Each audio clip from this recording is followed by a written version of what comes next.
I spent $18.86 at the thrift store today. And what did I get? Well, let's take a look. Gotta recenter that. The Sims 2 in the big jewel case. Got disc 1, 2, 3, and 4. This one fell out. This is disc 4. Oddly enough, it's to the left of disc 3. Oh, that's broken there, but it came with all 4 discs at least. This cost $2. Camera went out of focus there. This cost $3. Ironically, the Sims 2 expansion pack actually cost more than the actual game. But this is the limited collection, which includes both the Apartment Life expansion pack and Double Deluxe, both of which have the disc. For $2, I couldn't resist this one. It's Demon Days by Gorillaz, and that has the funny song, Feel Good Incorporated. My sister loves this album too, so I got this with her in mind, so there's that. Also for $2, I got this music CD. It's just a Vivaldi collection. Can't go wrong with classical music. Bon Jovi Lost Highway, another music CD for $2. BioShock Infinite for the Xbox 360, the game of all time of 2007. Here's the game itself. Disc looks to be in good condition. Though, oddly enough, the disc is on the left and all the manuals and stuff are on the right. I don't know if that's intentional with BioShock Infinite or if this was just assembled upside down. And here's a compact Presario laptop. This cost me $14.99 from the thrift store, and it's a 4 parts unit. Or was it $14.99?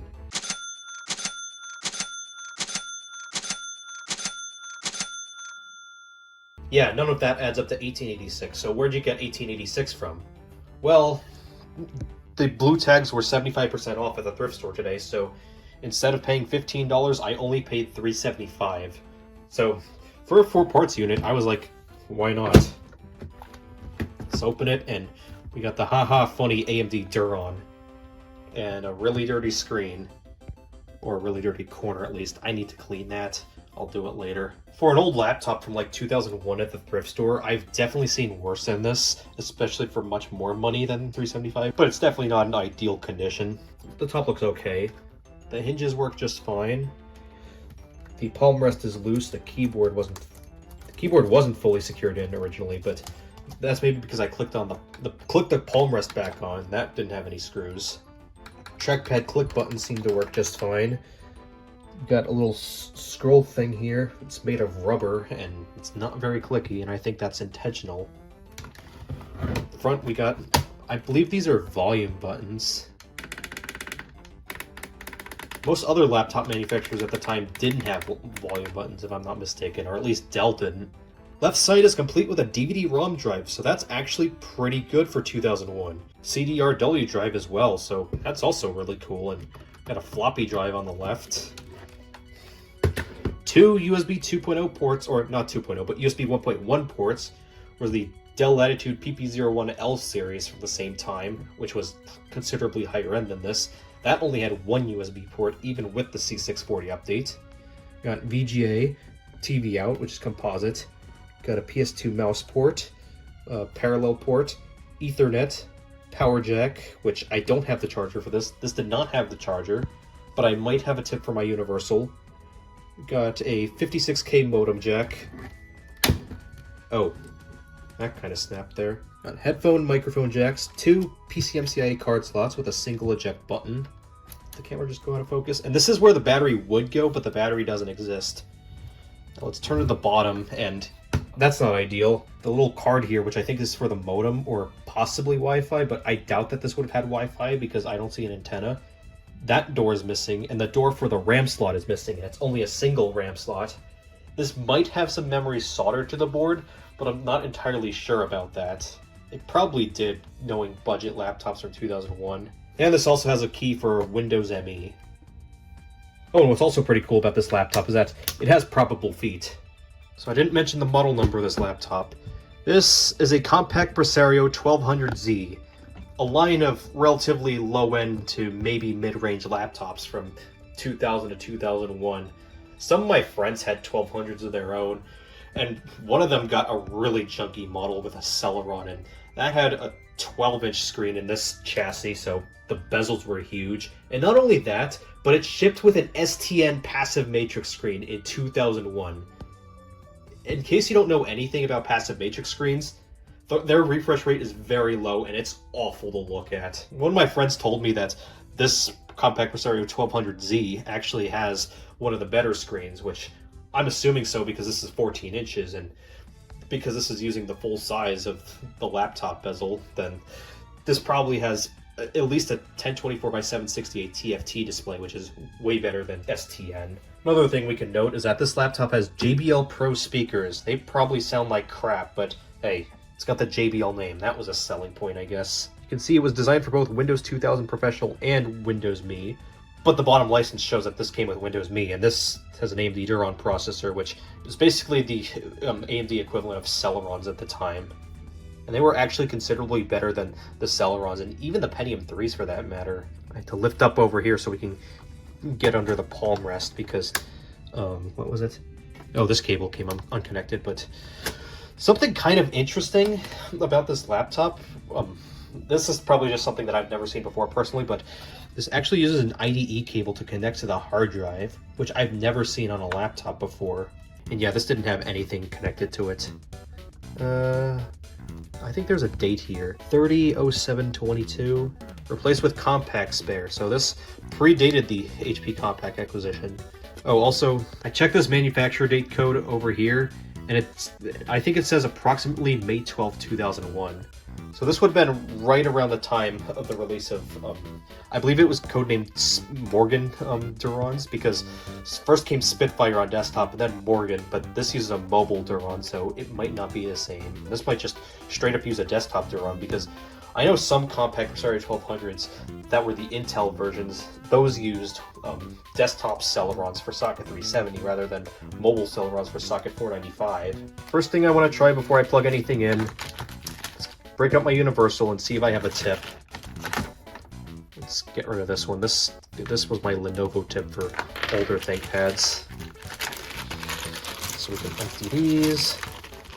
Not this one though. This is a tip that converts the older style Lenovo to the newer style one before Lenovo replaced that with USB-C. So I gotta find one of these barrel jacks that would fit. Hold on. Okay, let's close the laptop lid, or you don't really have to close it, but we just have to find something that fits. This one is probably too big. We gotta go smaller. This one might fit. Let's see if I have anything more ideal of size. Just checking each and every one, just in case. Okay, so only one of these tips fits, and it is, I can't read that. It's the tip that's labeled P for this Targus Universal Charger. Okay, so we can plug in the P tip. Let's plug the Universal Charger into my surge protector. Okay. Then let's plug this into the power jack. Let's hope I don't get any magic smoke from that. Oh! We got a power light. Well, charging light, but still. Sorry you have to see that mess. I don't really care. They're clean right now. Just like this laptop display. Alright, 3, 2, 1, smoke test. Alright, we got a power on light.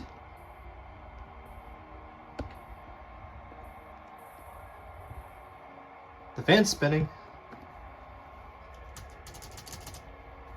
We're not getting anything because there's no RAM, and there's probably no onboard RAM for that matter. It might only be a single stick or a single slot. So I'm going to have to pull out my ThinkPad T23 and rob its RAM module, and hope to God that PC133 modules works in this. All I have is this 512 stick, so let's hope that it works in this laptop.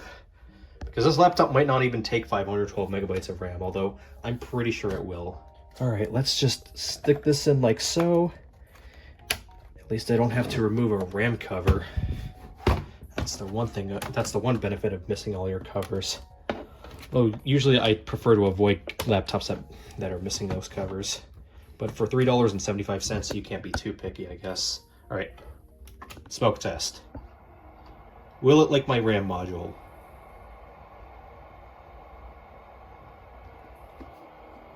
It's taking a little longer than it should. I had my hand above the screen because I was going to check if I was getting anything at all. Maybe the backlight is dead, but then again, I don't know. I'd have to stop recording and then turn on the flashlight to check if it's a backlight problem. But the fan isn't slowing down, so it's probably something else. It's not a backlight issue, and I think it just doesn't like my 512 megabyte RAM stick. Although, I'm going to check that optical drive and see if there's anything in there. Nope, nothing. Because sometimes people leave their discs in their drive. Like, I got Matola's Special Edition out of a 2006 iMac that I found on the side of the road. And I found Men in Black 2 in a 2008 iMac that I got for free off Facebook Marketplace. It was also the unsellable iMac because literally nobody wanted it, unless it was free. I don't think I have any other PC-133 SODIMMs at the moment, so I'm going to see if I can tear into this laptop and see if there is another RAM compartment. Okay, so we got to remove that keyboard. That's a flex cable. I don't think I destroyed it, but I'm kind of weary about that. Oh, I think the keyboard is a little bent upwards. Whatever. And in typical old compact fashion, they used Torx screws. Again, I'll share my hot take, but Torx is actually better than Phillips because you have a lower chance of stripping the screws. Only reason why Torx is annoying is because nobody really has Torx drivers as much as they have Phillips head screws, so there's that. Let's see if a Torx T5 can get me in. Nope, too big. There we go, there's T2. Oh, are these captive screws? No, they are not. But they are spring screws. Pretty chunky ones at that. Okay, I loosened the rest of the screws. Let's see if that's enough to get this plate up. Oh, I think that's just straight up tape. Moral of the story, if you struggle to get something out, just sit down. Sitting down solves all of your problems. Wait. You're telling me that this is the heatsink? What kind of heatsink is this? I think that's a full desktop Duron as well, so that processor might have burned itself out. I gotta check it. Oh, that's a very tight space. I'm gonna try to zoom in there, but that is a very tight space to get the CPU out. And that's a full desktop socket 462. Then again, I don't think socket 563 was introduced until 2002, and even then, laptops are very inconsistent with choosing between socket 562 and socket 463. So, yeah, this era of mobile AMD was very wacky. Well, let's try to get the CPU out. I got this flathead screwdriver just to lift this arm. That's not exactly a great place to put the CPU arm, but you're in a laptop. You only have so much space to work with. So let's see what Duron CPU this is. You might not be able to see it on camera. Cannot make that out. That might be a 1 gigahertz Duron or Duron 1000. I'm going to try to clean off any of that paste and see what we got. Alright, I got it. I cleaned off some of the thermal paste. I don't know if you can see this, but I'm going to try to get it in the shot. I wanted to read out the model number, but I'll just say the clock speed. This is a 900 megahertz Duron, so it's actually a decently fast Duron for what was available in 2001. This might actually be based on the Morgan core, because the optical drive here says it was made in July of 2001, and the Morgan core Duron released in May of 2001, so that actually released before the Palomino Athlon XP that this was based on. So we've essentially got ourselves a slower Athlon XP in this system as opposed to a slower Athlon Thunderbird, which is what Spitfire was based on. Also, I see something really terrifying. We'll zoom in to the north of the AMD Duron. What is that? That's a VIA chipset. Worst chipset ever. This laptop, garbage. But in all seriousness, either VIA or SIS chipset is to be expected of an AMD computer from this time, so I can't say I'm surprised. Especially a budget one would be using a VIA chipset. And it looks like I didn't actually seat the CPU into the socket, so yay me. I have to figure out how it goes in. Also, I just realized that the optical drive is actually held in with one of the heatsink screws. So let's try to remove this. I have to push it out. Oh, I can see. There's soldered RAM on board. The soldered RAM might have failed in this laptop. Right, so if you want to take a look, the manufacture date of this CDRW DVD-ROM drive is July 25th, 2001. For being in a laptop with an AMD Duron, this is actually a really nice disk drive for 2001. So I might hang on to this even if this laptop just straight up doesn't work. So now I'm going to reapply some Corsair XTM70 thermal paste. Extremely overkill, but I think that's like the only thing I have that isn't Arctic MX4, and Arctic MX4 and bare dye is not exactly the greatest combination. There we go. I didn't have to use my fingernails to get that off, which is good because I hate when thermal paste gets onto my fingers. And oh, that's not ideal. There we go. I just had to use the cap to get the thermal paste off. Also, I hate crusty old thermal paste. It's terrible. You can even see that the word marks on the Duron label or the dye got etched into the heatsink as well from all that use. So I'm gonna put this back on. You have to slide it in. I mean, those screws stay in pretty easily, so that's good. Just gonna have to put this one in. That went out of focus again, didn't it? I have my flashlight turned on for this, but I had to remove the heatsink because I think it's best off if we plug in the keyboard before we screw the heatsink in, so that doesn't come out. It might be best if I just don't record this. Again, moral of the story, sit down. Anyway, I figured out that you have to lift this plastic piece around here, the black plastic piece, and then slide in the keyboard connector. So there we go. Right, I'm gonna leave the flashlight on just because it's starting to get a little dark, even though it's like, what, 2:30 p.m. But yeah, I have this 40 gigabyte Samsung hard drive from 2004 here, and just for shits and giggles, I'm just gonna plug it into the IDE cable. This is gonna be oddly satisfying for me. I think this only uses a 40 wire IDE cable, whereas supposedly this can take up to 80 wire. Oh, that's strange. There's an extra set of pins for this hard drive connector that my hard drive doesn't have. Wait, no, I just miscentered it. Some of these other pins are bent out of shape, so that's weird. If that even went into focus. Because I bet you that just went out of focus again. And what, does this hard drive just get secured in by like the palm rest or something? Because that'd be kind of weird and not exactly the best way of doing things if you ask me, but whatever. This was laptops in 2001, I guess. Let's push that in. There we go. The palm rest is now secured.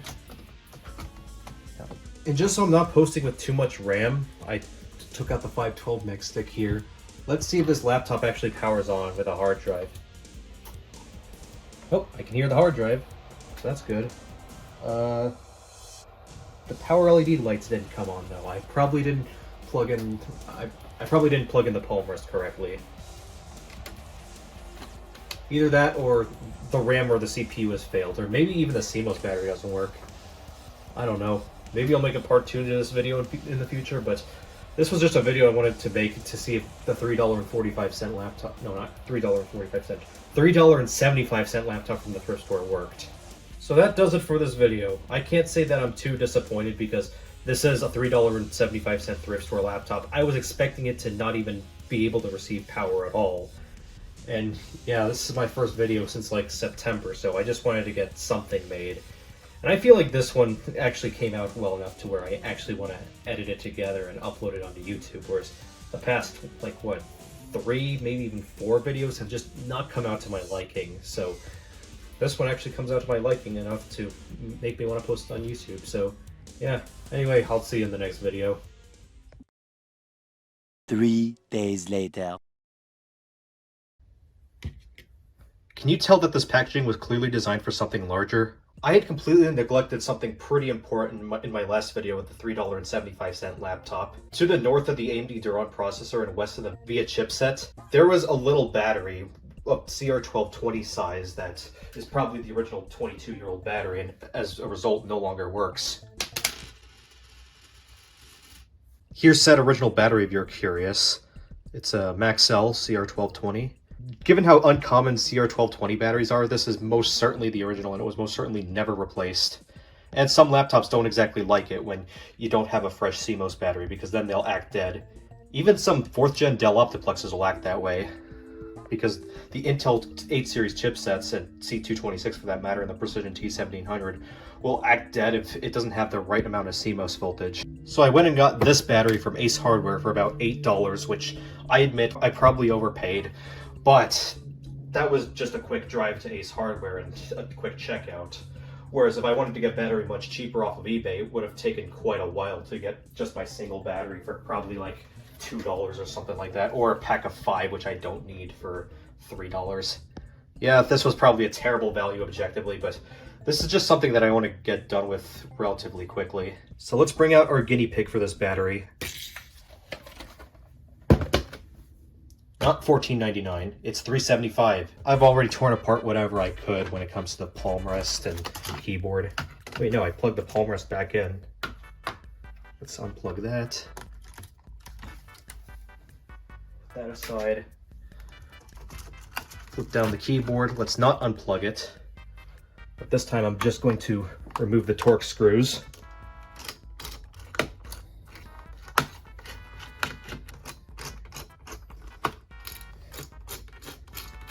So make sure everything's unscrewed. Okay, there we go. Let's lift. So let's lift. Maybe we gotta slide it down. There we go. I'm not gonna bother repasting that for now. And that's where the original CR1220 battery went. I had to get a little screwdriver to pry the battery out, because it's in a really tight space unless I like removed the rest of the bezel there. Anyway, let's tear into the replacement CR1220 battery. Again, you can clearly tell that this packaging was meant for like a CR2032. Oh, looks like I gotta rip more.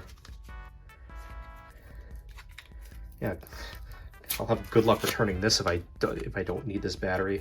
Although I'm probably just gonna keep the battery anyway, in case I end up with something else that needs CR1220. Wow, I just totally obliterated the packaging. Do I gotta turn to this some other way?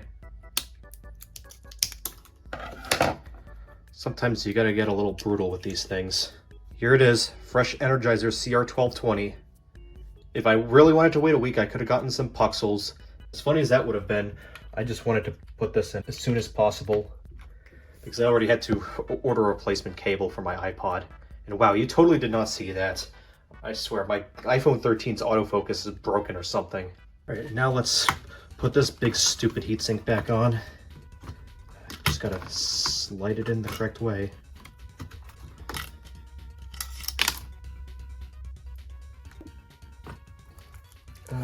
No, that's a bit too far to one side.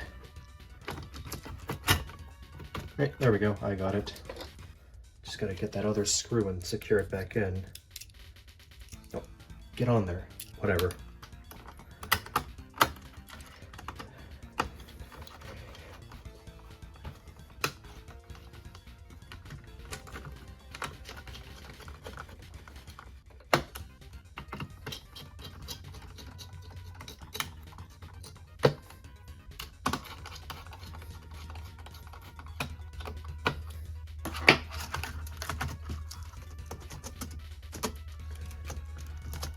Alright, there we go. Now we just gotta put the palm rest back on. Okay. The palm rest plates are still unclipped. Let's insert that into place. Then lock it. There we go. I still have the 40 gig Samsung hard drive from last time in here.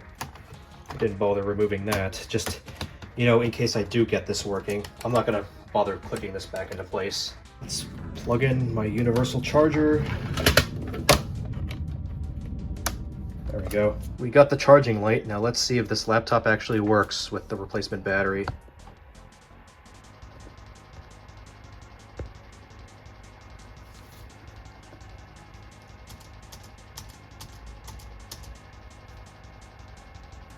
I can't say I'm surprised, really. Here's something else that I completely ignored in my previous video. Why don't we try plugging this into a VGA monitor? Well, I did that a day after I made my original video, and I got no dice. But let's try again just to make sure. Alright, let's plug this in the back like so. Oop, there we go. I'll screw it in a little bit just to make sure that it stays in. Okay, I think that's secure enough. Now let's change my monitor input to VGA. Gonna open this up a little bit. You won't be able to see the laptop because I'm showing the VGA monitor, just so you can actually see this gets an image.